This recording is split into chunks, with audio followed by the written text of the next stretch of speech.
একদিন দেশে এতিমদের কেউ প্রধানমন্ত্রী হবেন এমন রাজনৈতিক সংস্কৃতি গড়ে তুলতে জামায়াতে ইসলামী কাজ করে যাচ্ছে বলে জানিয়েছেন প্রধান বিরোধী দলীয় নেতা ও দলটির আমির ডক্টর শফিকুর রহমান। এ সময় তিনি সকলকে দলীয় রাজনৈতিক সংকীর্ণতা ও হিংসার রাজনীতি থেকে বেরিয়ে আসার আহ্বান জানান।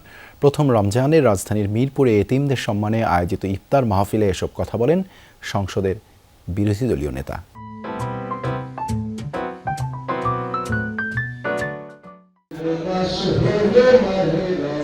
প্রথম রোজায় বাবা মা হারা এতিমদের সাথে ইফতার করলেন প্রধান বিরোধী দলীয় নেতা ও জামাত আমির ডাক্তার শফিকুর রহমান। রাজধানীর মিরপুরে জামাত আমিরের নিজ আসনে এই ইফতার অনুষ্ঠানের আয়োজন করা হয়। আজকে যাদেরকে এতিম হিসাবে সমাজের মানুষ ভালোবাসে, একদিন তাদের মধ্য থেকে যেন কেউ বের হয়ে সে দেশের প্রধানমন্ত্রী হয়। অনুষ্ঠানে প্রধান অতিথির বক্তব্যে জামাত আমির বলেন, একজন এতিমও যেন বাংলাদেশের প্রধানমন্ত্রী হতে পারে তেমন দেশ গঠনে কাজ করছে তার দল।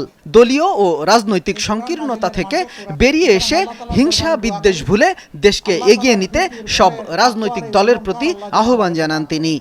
আমরা চাই সরকারি দল বিরোধী দল মিলেমিশে উদার মানসিকতা নিয়ে প্রত্যেকটি নাগরিককে সম্মান করে তার অধিকার যেন আমরা নিশ্চিত করতে পারি। উভয় মিলে আমরা সেটাই আশা করি। গণমাধ্যম ও বিচার বিভাগের পরিপূর্ণ স্বাধীনতা চায় জামাত উল্লেখ করে তিনি কয়েকজন সাংবাদিকের সদ্য চাকরিচ্যুতির ঘটনায় উদ্বেগ জানান। আমাদের অঙ্গীকার ছিল স্বাধীন বিচার ব্যবস্থা এবং স্বাধীন গণমাধ্যম, এই দুইটাকে আমরা পূর্ণ স্বাধীনতায় দেখতে চাই।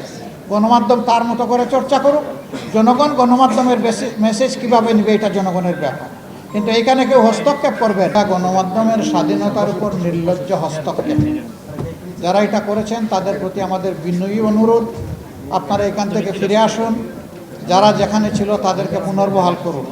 জামাত আমির বলেন, দায়িত্বশীল বিরোধী দল হিসেবে সরকারের ভুল ধরিয়ে দিয়ে গঠনমূলক সমালোচনার মধ্য দিয়ে সরকারকে পথ দেখাবে বিরোধী দল। শামীম রেজা, যমুনা নিউজ, ঢাকা।